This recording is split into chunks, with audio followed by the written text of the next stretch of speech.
Guys, why has Sanjay Dutt become such a bitter man? I mean, does he really intend on burning all his bridges with the stars that were once a part of his friend circle? Well, let's find out. Sanjay Dutt's recent statements have left us flummoxed. His attempts at being candid have bordered on rudeness, especially when he questioned Ranbir Kapoor's ability to play him in his biopic helmed by Rajkumar Hirani.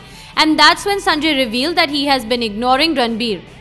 When asked about his response to Ranbir stepping into his shoes for the big screen, Sanjay had reportedly replied, "My life might be interesting, that's why a director like Hirani liked it.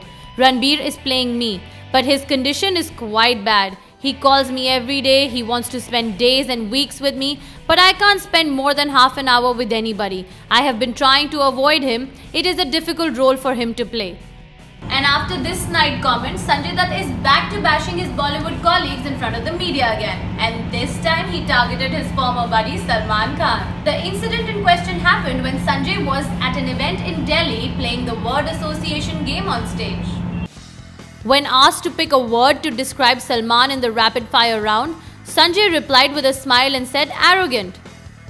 Yes, you've heard it right. Known to be best buddies, Salman and Sanjay were thick for more than 2 decades before they famously fell out.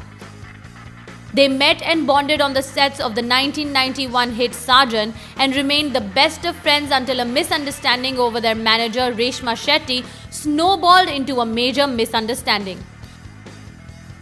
Turns out, when Sanjay was out on parole in December 2014, he was advised by Salman to hire his manager Reshma Shetty. Sanjay took Salman's word and Reshma was brought on board.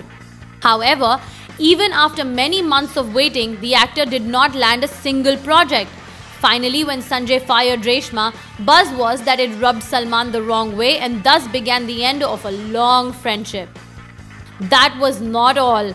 When he was asked at the same event to pick between autobiography and biopic, Sanjay promptly answered, autobiography.